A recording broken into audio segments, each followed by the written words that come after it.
अवधूत चिंतन श्री गुरुदेव दत्त श्री स्वामी समर्थ. नमस्कार, मी पूजा आपल्या चॅनलवर तुम्हा सर्वांचं पुन्हा एकदा खूप खूप मनापासून स्वागत करते. तुमच्या सगळ्या इच्छा स्वामी महाराज लवकरात लवकर पूर्ण करत ही स्वामींची प्रार्थना करते व आजच्या आपल्या व्हिडिओला सुरुवात करते. बघा, गुरुपुष्य अमृत योग आहे 24 तारखेलाच, म्हणजे येणाऱ्या गुरुवारी गुरुपुष्य अमृत योग आहे. तर या योगावरती आपण कशा पद्धतीने माता लक्ष्मीला प्रसन्न करण्यासाठी सेवा करायची आहे किंवा माता लक्ष्मीला प्रसन्न कसं करता येईल, माता लक्ष्मीची कृपादृष्टी आपल्यावरती, आपल्या कुटुंबावरती, कुटुंबातील प्रत्येक व्यक्तीवरती कशा पद्धतीने येईल. आणि गुरुपुष्य अमृत योग असा योग आहे ज्या योगावरती केलेली कोणतीही सेवा निष्फळ ठरत नाही. त्या सेवेचं 100% आपल्याला फळ मिळतेच म्हणजे मिळतेच.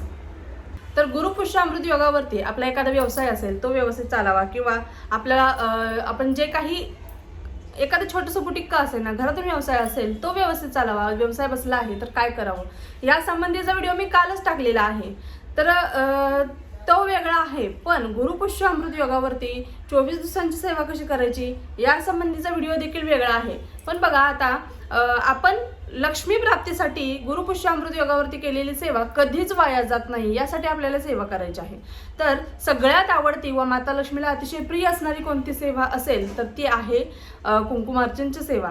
तर कुंकुमार्चनची सेवा करायला अजिबात विसरायचं नाहीये. कारण बघा, आपल्या घरातील ज्या काही अडचणी असतील, अडचणी असतील, आपल्या घरामध्ये आर्थिक परिस्थिती बिकट झाली असेल, आर्थिक पैशाची चणचण भासत असेल, टंचाई भरपूर आलेली आहे, कर्जबाजारी आली आहे, एखाद्याकडे अडकलेला पैसा आहे तो येत नाहीये, किंवा लक्ष्मीच स्थिर राहत नाही, लक्ष्मी प्राप्तीच होत नाही, जरी लक्ष्मी आली तर ती कधी निघून जाते तेही कळत नाहीये.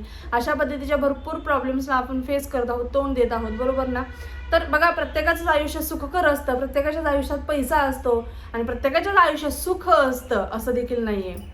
त्यामुळे आपल्या जीवनामध्ये हा ऊन सावळीचा जो खेळ आहे, जो आपल्या सोबत चालत असतो, त्यामुळे आपल्याला या सुखासोबत दुःखही येणार, दुःखासोबत सुखही येणार, याच्यासोबत आपल्याला चालायचं आहे. यासाठी आपल्याला कधी हार मानायची नाही. फक्त मनापासून, शुद्ध अंतकरणापासून माता लक्ष्मीची सेवा करा तुम्ही. नंतर याच्यानंतर आपण दर पौर्णिमेला करणारच आहोत. पण अतिशय शुभ योग म्हटलात तर लक्ष्मी प्राप्तीची सेवा करण्यासाठी हा योग आहे, तो म्हणजे गुरुपुष्य अमृत योग. तर हा योग आपल्याला बघा, संध्याकाळी 8:57 काहीतरी गुरुपुष्य अमृत योग सुरू होणार आहे, म्हणजेच गुरुवारी 24 तारखेला. तो सकाळी 6:17 असणार आहे. तर आपल्या या योगावरती आपल्याला सेवा सगळ्या करायच्या आहेत. तर तुम्ही गुरुपुष्य अमृत योगावरती बरोबर ज्यावेळेस पुष्य नक्षत्र सुरू होतं त्या नक्षत्रावरती तुम्ही सेवा करा. माता लक्ष्मीची जी कुंकुमार्चनची सेवा आहे, तुम्हाला स्क्रीनवरती देखील दिसत असेल, अशा पद्धतीने कुंकुमार्चनची सेवा करायला घ्यायची आहे. आपल्याला कुंकुमार्चन सेवा माता लक्ष्मीला अतिशय प्रिय आहे. माता लक्ष्मीला कुंकुमार्चन सेवा कशा पद्धतीने करायची, श्री सुक्तमच्या प्रत्येक ओवीला कमलात्मक मंत्र लावून माता लक्ष्मीची कुंकुमार्चनची सेवा करायची आहे. काय करायचं आहे, आपली जी मुद्रा आहे ही मुद्रा व्यवस्थित अशा पद्धतीची ही मुद्रा तयार करायची आहे. या 3 बोटामध्ये कुंकू घ्यायचं आहे. कुंकू प्युअर असावं, नॅचरली असावं, अशा पद्धतीचं कुंकू घ्यायचं. कारण आजकाल केमिकल्स भरपूर कुंकवामध्ये मिसळले जातात आणि त्याच्यामध्ये आपण ज्यावेळेस कपाळाला लावतो त्यावेळेस ते आपल्याला त्याची ॲलर्जी उठते, रिॲक्शन उठते. त्यामुळे बघा, आपण व्यवस्थित जे हळदीचं कुंकू तयार होतं ते वापरण्याचा प्रयत्न करा. ते अजिबात केमिकल नसतं, त्याच्यामध्ये केमिकल फ्री असतं, ते वापरायचं आहे. पायापासून माता देवीच्या डोक्यापर्यंत तुम्ही श्री यंत्रावरती करू शकता, किंवा तुम्ही मूर्तीवरती करू शकता, किंवा नाही तर आपल्या कुलदेवीच्या मूर्तीवरती, कुलदेवीच्या टाकावरती देखील तुम्ही ही सेवा करायची आहे. नसेल तर श्री यंत्रावरती केली तरी देखील चालणार आहे. प्रत्येकाच्या घरामध्ये आपल्या कुलदेवीचा टाक, कुलदेवीचा फोटो किंवा मूर्ती असते. तर माता लक्ष्मीला अतिशय प्रिय असणारी ही सेवा ही आहे. आणि आपल्या कुलदेवीला प्रसन्न करून घ्यायचं असेल तर आवर्जून ही सेवा करायची आहे.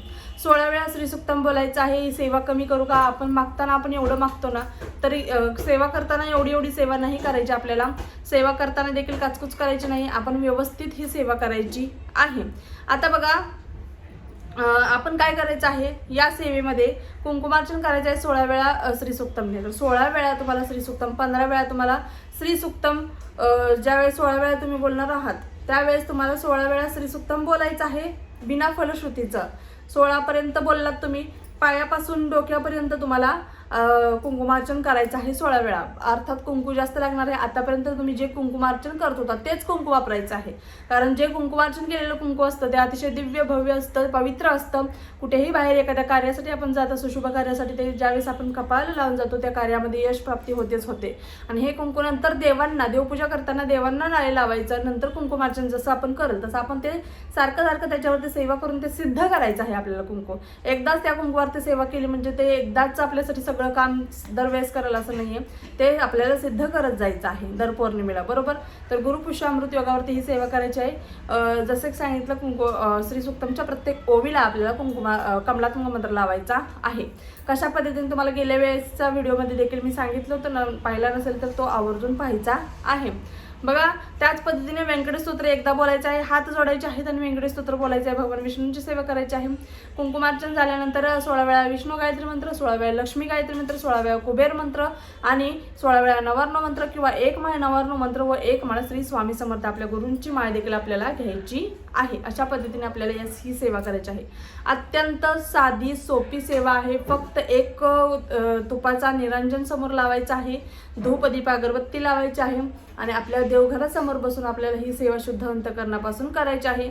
पुष्य नक्षत्रात करा म्हणते, कारण हे नक्षत्र अतिशय शुभ असतं आणि या नक्षत्रावरती केलेल्या सेवा कधीच निष्फळ जात नाहीत.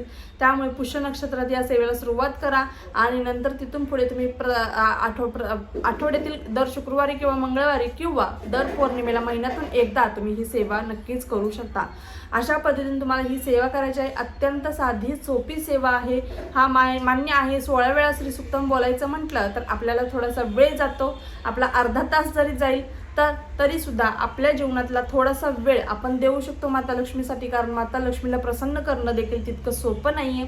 त्याच्यासाठी देखील आपल्याला कष्ट करावे लागतात आणि आपण जे आपल्या आयुष्यामध्ये कष्ट करत आहोत, स्ट्रगल करत आहोत, त्यातून जर थोडीशी सुटका हवी असेल तर नक्कीच तुम्ही आपल्या जीवनातला काबाड कष्टासाठी इतका वेळ देतात, त्याच्यातलं थोडंसं अर्धा तास आपल्या माता लक्ष्मीला द्या. कुठेतरी तुम्हाला त्याच्यातून थोडंसं मुक्त झाल्यासारखं वाटेल, कुठेतरी तुमच्या खांद्यावरचा भार हलका झाल्यासारखं वाटेल. यासाठी आपल्याला ही सेवा करायची आहे आणि नक्कीच प्रत्येक जण या गुरुपुष्यामृत योगावरती माता लक्ष्मीची लक्ष्मीकारक सेवा करेल अशी मला आशा आहे. तरी देखील तुमच्या काही शंका असतील तर आवर्जून कमेंट बॉक्समध्ये विचारा. आपल्या चॅनलवर प्रत्येकाच्या शंकेचे निरसन नक्कीच केले जाते. व्हिडिओ आवडला असल्यास व्हिडिओला लाईक करा, शेअर करा, सबस्क्राईब करा. पुन्हा एकदा व्हिडिओ अशाच एका नवीन व्हिडिओसोबत. तोपर्यंत झालेली सेवा स्वामींच्या रुजू करते. श्री स्वामी समर्थ. धन्यवाद.